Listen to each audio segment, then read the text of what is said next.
Rising to fame at the turn of the 20th century, when ostrich feathers became a sought-after fashion accessory across Europe.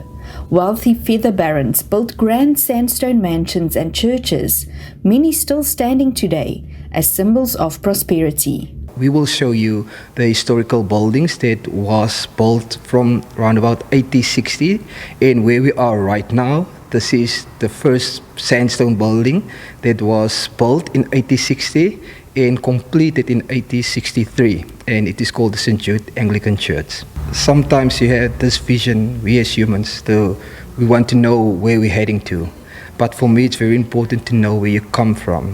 While the boom eventually faded, ostriches remain an important part of Oudtshoorn's economy, but mostly for meat, leather and tourism. And we are very keen to tell the story of the town, which started with the early inhabitants, the cuckoo and the sun, and then later on the trekboere, and then of course in the colonial era it became a town in 1847. And then of course the ostrich industry, which is the reason why Oudtshoorn is a town. The history of that ostrich industry, particularly the feathers in the early years, and of course today the leather and the meat as well. The indigenous people have a long and rich heritage here, living in the region for thousands of years before colonial settlement.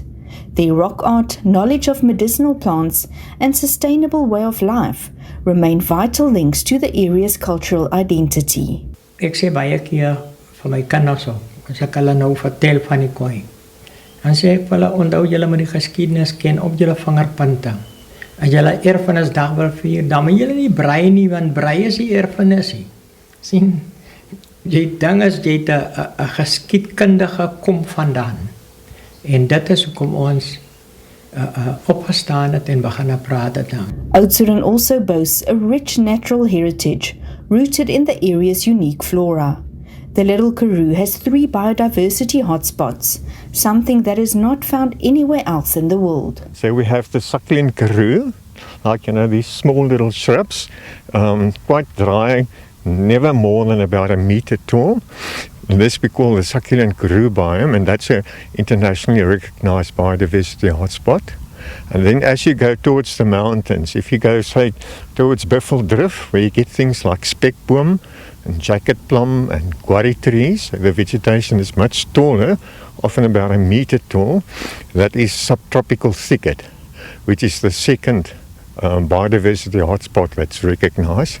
And then finally up in the mountains we get the fynbos, where you get the proteas and the ericas and those kind of flowers. While the town is developing at a rapid rate, it is important to protect its natural, cultural and architectural heritage, which remains a cornerstone of local identity among its residents. Tanya Krause, SABC News, Oudtshoorn in the Western Cape.